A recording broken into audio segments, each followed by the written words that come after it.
विधान परिषदेतील काँग्रेसचे गटनेते आमदार सतेज पाटील यांनी केलेल्या आवाहनाला कोल्हापूरकरांनी उत्स्फूर्त प्रतिसाद देत मराठवाड्यातील पूरग्रस्तांसाठी मोठ्या प्रमाणावर मदत जमा केली।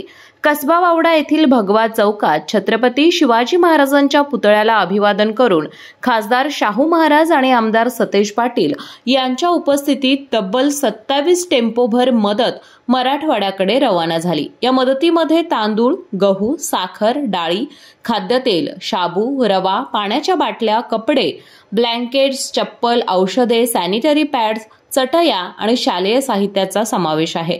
धाराशिव, नांदेड, परभणी, लातूर आणि सोलापूर या जिल्ह्यांमध्ये प्रत्येकी 5 टेम्पो मदत पोहोचवण्यात आली आहे। पुरामुळे जनजीवन विस्कळीत झालेल्या मराठवाड्यात मदतीचा हात देण्यासाठी कोल्हापूर जिल्हा काँग्रेस कमिटीने पुढाकार घेतला होता। चंदगड पासून ते शाहूवाडीपर्यंत नागरिकांनी स्वतःहून सहभाग नोंदवत काही दिवसातच प्रचंड मदत जमा केली। कोल्हापूरकर नेहमीच मदतीसाठी धावून जातात।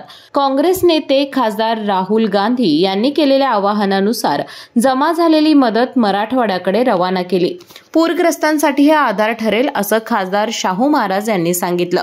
सध्या मराठवाड्यात शालेय साहित्याची मोठी गरज आहे, त्यामुळे दसऱ्यानंतर दप्तर आणि वह्यांची मदतही पाठवण्यात येणार असून मदत करणाऱ्यांनी दप्तर आणि वह्या द्याव्या असं आवाहन आमदार सतेज पाटील यांनी केलं।